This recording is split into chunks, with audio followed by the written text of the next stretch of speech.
Ở ngoài đường thì có là gì đâu thân thích, không rõ ràng gì hết trơn. Thế là cô vợ chưa cưới đòi say goodbye luôn. Nhưng mà người nhà chàng trai lại xù lông lên, không chịu. Hôm đó, Lâm Ngọc Giao cùng Phó Hoài Nghĩa về nhà.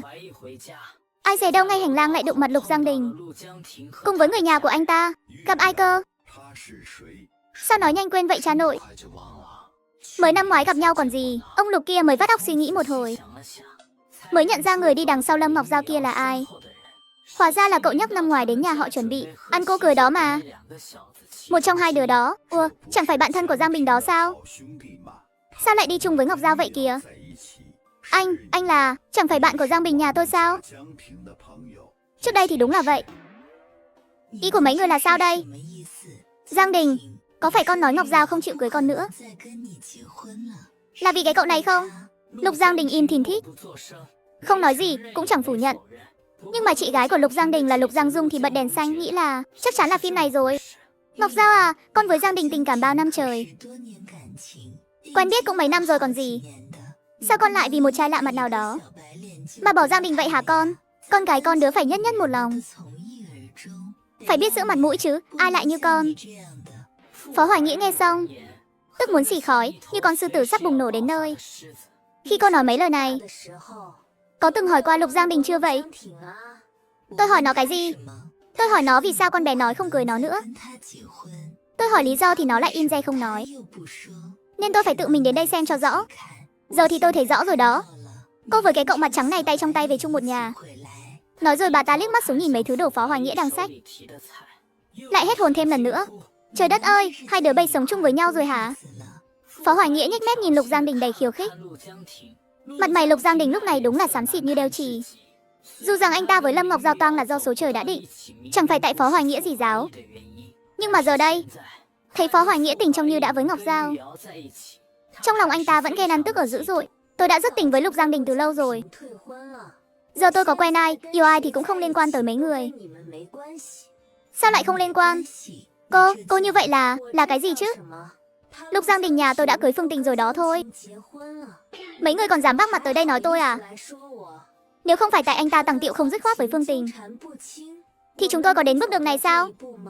Trước đây tôi đã từng nói, tôi thật hối hận vì đã quen biết anh.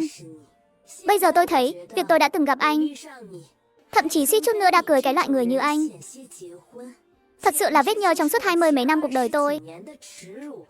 Lục Giang Đình nghe xong tức nghẹn họng, cảm thấy tổn thương sâu sắc vô cùng. Sao cô dám nói tôi như vậy hả? Bộ tôi nói sai chắc. Anh thừa biết rõ chúng ta đi đến bước này là vì cái gì mà. Sao anh không mở miệng nói rõ ràng với ba anh, chị anh đi? Anh trốn đằng sau lưng làm gì hả? Hay là anh còn muốn đổ hết tội lên đầu tôi chắc? Đồ hèn nhát. Lục Giang Đình, cái gã đàn ông vô liêm sỉ này, anh ta với Phương Tình sắp về chung một nhà rồi. Sao còn chưa chào dẫn ba cùng chị gái đến tìm tôi làm gì nữa chứ? Anh ta lấy đâu ra cái mặt vậy trời? Trời ơi, con đúng là hồ đồ quá đi. Bà chị tức đến mức dậm chân bình bịch luôn. Ông bố cũng cảm thấy mình cùng con trai đến đây chẳng khác nào trò hề. Giấy trắng mực đen cưới nhau đã có rồi, còn gì để nói nữa đâu. Thế là hai cha con mặt mày đen thui lụi thủi xuống lầu. Ngọc Giao, anh xin lỗi nha. Anh sẽ nói chuyện rõ ràng với họ, sau này sẽ không để họ làm phiền em nữa. Nói xong anh ta cũng ba chân bốn cẳng xuống lầu theo. Đang yên đang lành, tự nhiên bị cái nhà đó phá đám, bực cả mình. Lâm Ngọc Giao bực bội cầm dao vào bếp nấu cơm. Phó Hoài Nghĩa thì ngoan ngoãn ngồi ghế đầu lặt rau phụ giúp. Thấy Ngọc Giao xị mặt xuống rõ rệt, anh cũng im như thóc, không dám hé răng nửa lời, chỉ biết cắm cúi làm việc thôi. Mãi đến khi Lâm Ngọc Giao thấy mấy cọng rau muống bị vứt sạch sành xanh hết trơn mới hết chịu nổi lên tiếng, phá tan bầu không khí tĩnh lặng nãy giờ. Cái cọng này ăn được mà anh? Hoài Nghĩa ngơ ngác nhìn đống cọng rau muống bị bỏ đi, chắc lưỡi chỉ cho anh cách làm. Anh coi nè, bóc cho nó dẹp dẹp xuống, rồi chẻ đôi ra như vậy nè. Làm vậy nó mới dễ thấm gia vị đó. Anh làm được không? Vừa làm mẫu vài cái, vừa nói huyên thuyên cả buổi mà chẳng thấy ai hồi âm. Lâm Ngọc Giao nghiêng đầu nhìn sang, mới thấy anh chàng cứ dán mắt nhìn mình chằm chằm. Mặt em dính lã hả?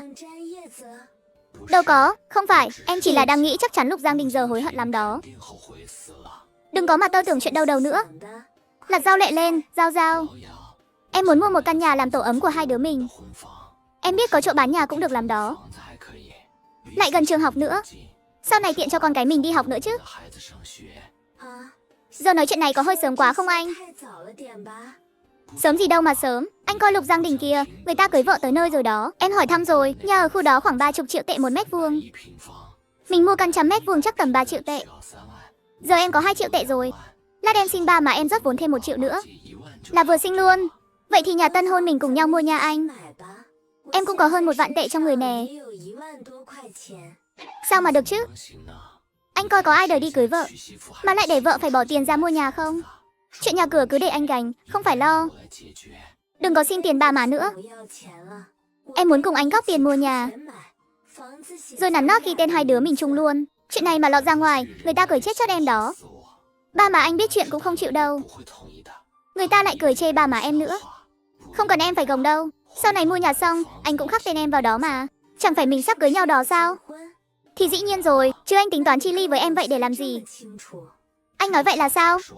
Sau khi cưới nhau, tiền của em chính là tiền của gia đình mình. Còn tiền của anh thì sao?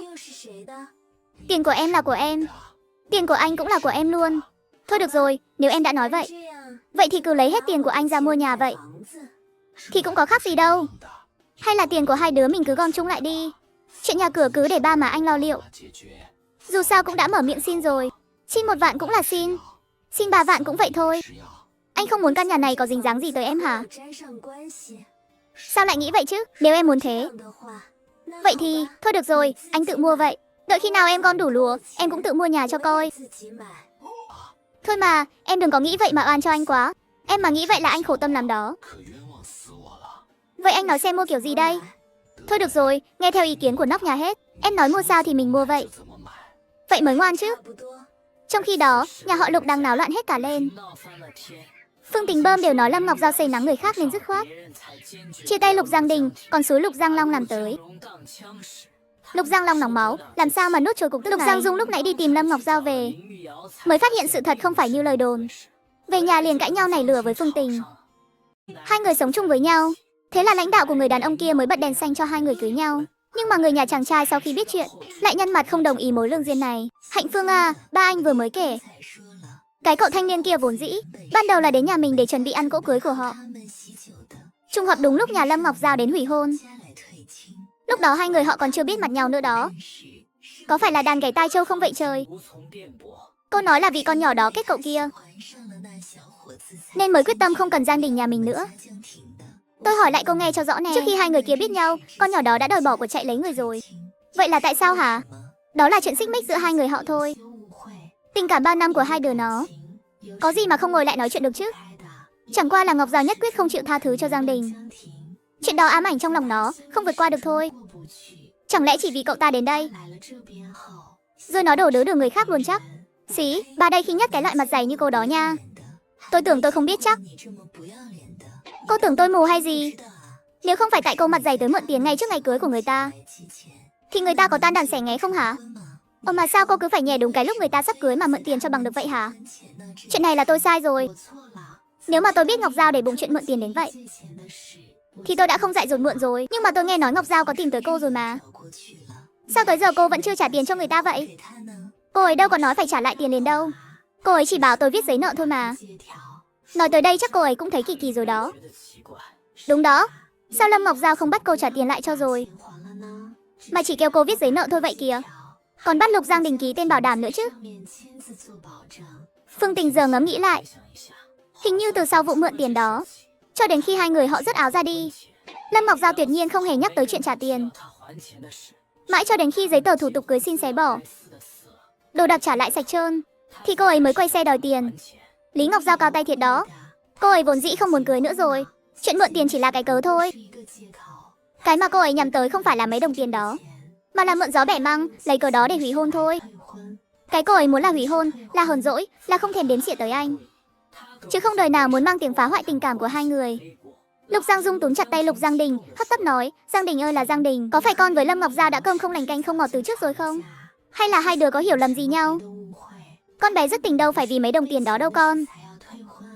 Chắc chắn là không đời nào rồi. Con với Ngọc Giao có bao giờ xô xát gì đâu. Không thể nào, chắc chắn không phải tại con rồi. Hai đứa con chắc chắn có chuyện gì đó khuất tất trong lòng, nên con bé mới kiên quyết hủy hôn như vậy, chứ không thể nào chỉ vì chuyện con mượn tiền được. Lời còn chưa dứt, Phương Tình đã bị Lục Giang Long tặng cho một bạt tai đến người. Một vừa hai phải thôi nha cô. Đồ chơi chẽn nhà cô. Góa phụ mặt dày, lúc đầu còn trắng trợn đổ hết tội lên đầu người ta. Nói người ta thay lòng đổi dạ. Cặp kè với đại gia nên mới hủy hôn. Giờ thế là đuôi rồi. Lại giờ giọng nói Giang Đình với Ngọc Giao vốn dĩ đã có mâu thuẫn từ trước. Tóm lại là ai cũng có lỗi.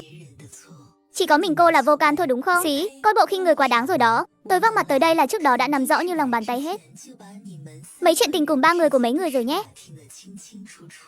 Trước khi cô giở trò mượn tiền, Giang Đình với Lâm Ngọc Giao dính nhau như Sam. Tình cảm mặn nồng lắm đó nha. Chính cái đồ vô liêm sỉ như cô mới là nguồn cơn của mọi chuyện đó. Phương Tình ôm mặt, nuốt ngược tủi nhục vào lòng, mắt ngấn lệ, kinh hoàng nhìn Lục Giang Đình. Giang Đình, anh nghĩ kỹ lại đi mà.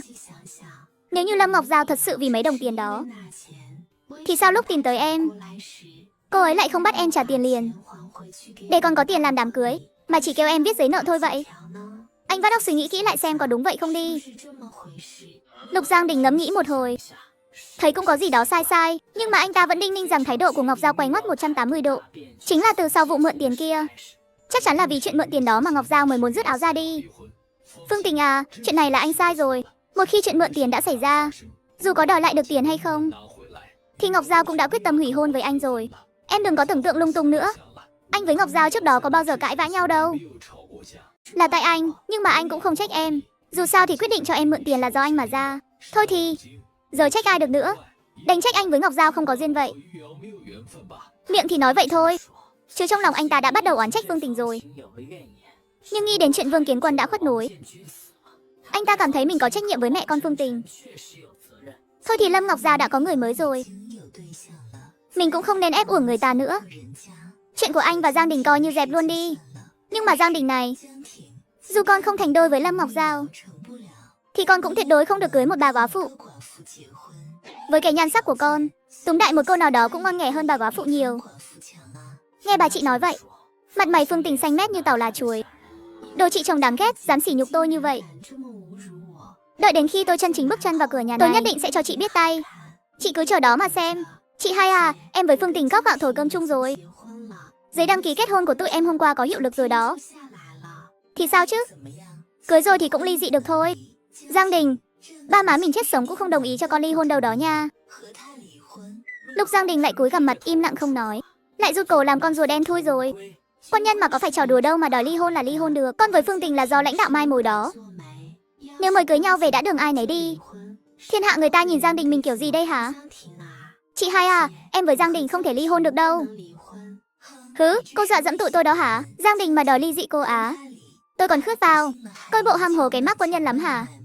Lục Giang Đình vẫn im như thóc, không nói cũng chẳng nói không.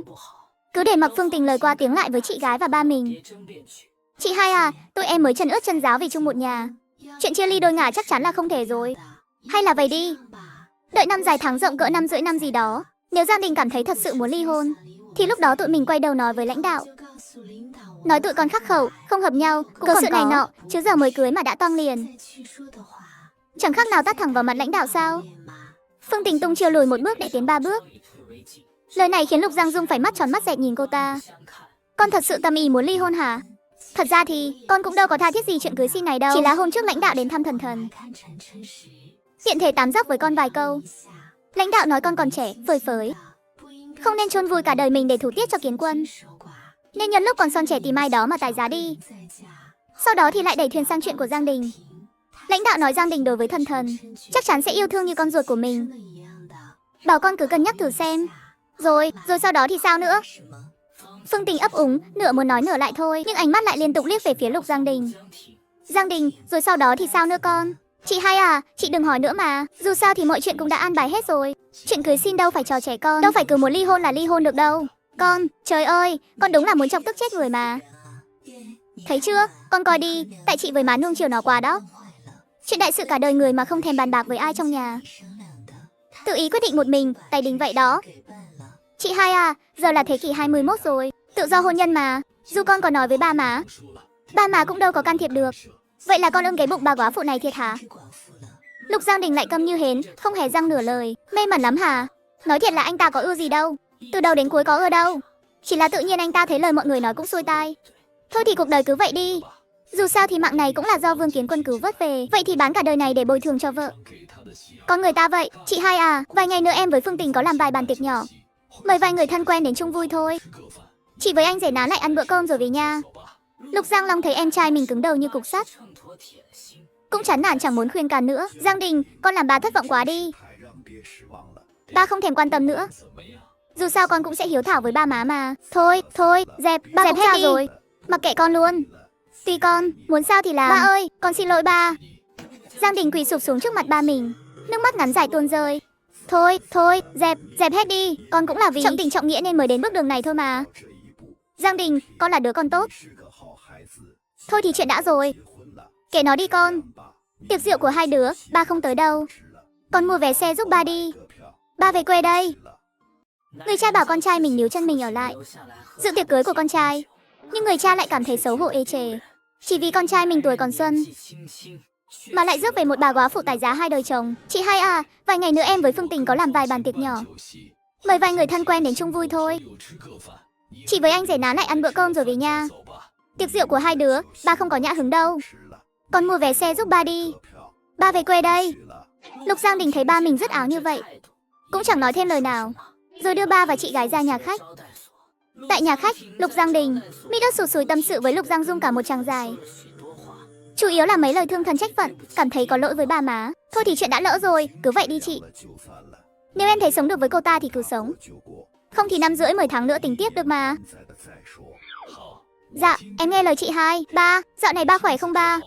Khỏe gì mà khỏe, vẫn tèm lem như cũ thôi. Ba thì còn tạm ổn, chứ má con thì xuống dốc dữ lắm rồi. Mắt má con càng ngày càng mờ, nhìn không rõ nữa rồi. Vậy sao giờ ba? Ba có đưa má đi bệnh viện chưa? Đi bệnh viện làm chi cho tốn tiền, tốn của. Người già rồi ai mà chẳng vậy. Mấy cái đồ nghề trên người nó hết đắt hết rồi. Mắt thì tèm nhem, mờ mờ ảo. Tai thì ngã nghe không rõ. Tay chân thì lòng móng chậm chạp. Mấy cái bệnh viện giờ toàn hút máu người ta không đó, đi khám cũng vô ích thôi. Thà để tiền đó mà ăn còn hơn. Vậy sức khỏe ba không tốt, má thì mắt mũi lòa hết trơn. Mà con thì công việc ở xa lắc xa lơ. Vậy ba má tính sao giờ? Tại ba má cứ mơ mộng con cưới được Lâm Ngọc Giao về. Để lỡ sau này hai đứa không có con cái thì nó còn ở nhà chăm sóc ba má, nhắm mắt xuôi tay cũng an lòng. Mà nó cũng đâu có muốn dứt áo khỏi ba má nó đâu. Hai nhà mình lại tối lửa tắt đèn có nhau. Vậy là nó vừa chăm sóc được ba má nó, vừa đỡ đần được cho ba má mình. Ai dè đâu giờ con lại rước về cái bà góa phụ đó. Con coi thử coi, nó có hào phóng chịu về chăm sóc ba má mình không hả? Sao lại không chịu chứ ba? Quân nhân tụi con phải xả thân vì nước, thì nóc nhà phải an phận ở hậu phương, chu toàn mọi việc nhà cửa chứ bộ. Bộ con quên phánh là Phương Tình nó còn mẹ già con mọn bên nhà họ Vương hả? Bộ nó không phải trông non bên đó hả? Chị hai nói phải đó ba. Để vài bữa nữa con mở lời nói chuyện với Phương Tình thử xem sao. Vậy cũng được ha. Dù sao thì ba má cũng chỉ cần có đứa con dâu kể cận chăm sóc thôi. Ba má chỉ cần con bé Phương Tình đó siêng năng, tháo vát lại có hiếu là được. Chuyện nó góa bùa lại còn con riêng con rẽ thì thôi thì ba má tặc lưỡi cho qua vậy, coi như nhắm mắt làm ngơ vậy. Cuối cùng vì cảm thấy áy náy với ba má già yếu, Lục Giang Đình dốc túi chút hết tiền bạc mình có cho ba Lục. Ba à, con có nhiêu đây tiền thôi, ba cầm lấy mà tiêu xài. Ba với má tuổi cao sức yếu rồi, đừng có kham khổ chi cho mệt, cứ ăn ngon mặc đẹp vô. Có sức khỏe là có tất cả đó ba.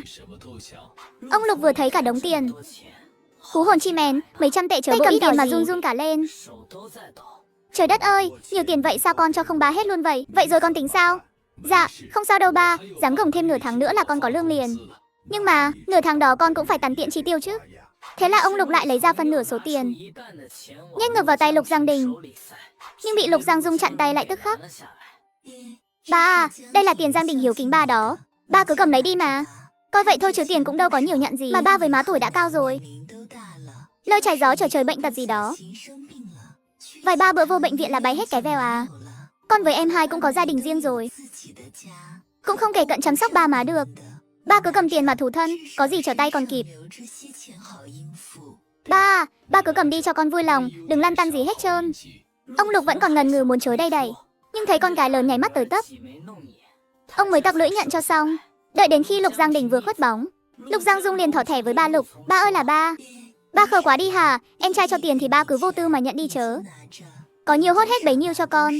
Con nghĩ ở cái chốn thành thị này đắt đỏ dữ lắm đó ba. Ba mà không cầm tiền của nó thì nó lấy gì mà tiêu xài? Nó là quân nhân, trong quân đội cơm bưng nước rót tận răng. Đến cả quần áo đồ đạc cũng được cấp phát miễn phí hết trơn. Nó có đụng tới đồng tiền nào đâu ba. Ba mà không nhận thì của thiên trả địa hết cho mẹ con nhà Phương Tình đó ba. Thiệt hả con? Chứ bộ ba tưởng con điều bà chắc. Ba con mẹ con nhà Phương Tình ăn diện kiểu gì kìa. Rồi ba nhìn lại ba với má mình xem tàn tạ cỡ nào đi. Ba nghĩ coi, mẹ quá con côi, dựa hơi vào ai mà sống vương giả vậy? Con nghe đâu thằng nhỏ đó là con nuôi của nhà nước đó ba. Trời ơi là trời, con nuôi quốc gia nghe oách xà lách vậy thôi chứ. Thật ra có mấy đồng bà các chứ bao. Nhà nước chỉ bao ăn bao ở thôi chứ ai mà rảnh lo cho ấm no cả đời được. Chỉ là đủ ăn đủ mặc thôi à. Chứ không có chuyện ăn sung mặc sướng đâu. Muốn ăn ngon mặc đẹp à hả? Mấy đồng tiền trợ cấp đó mũi gì ba ơi. Ba cứ ông khư đống tiền này cho con, coi như là tiền của em trai con đó.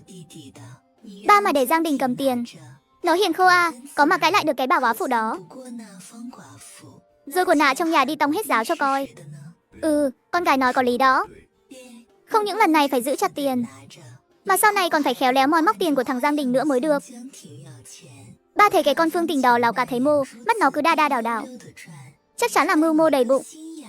Khéo còn cao tay hơn cả Lâm Ngọc Giao nữa đó ba. Giờ Giang Đình nhà mình vớ phải cái của nợ đó rồi. Ba với má phải tỉnh táo lên gấp bội mới được à nghe.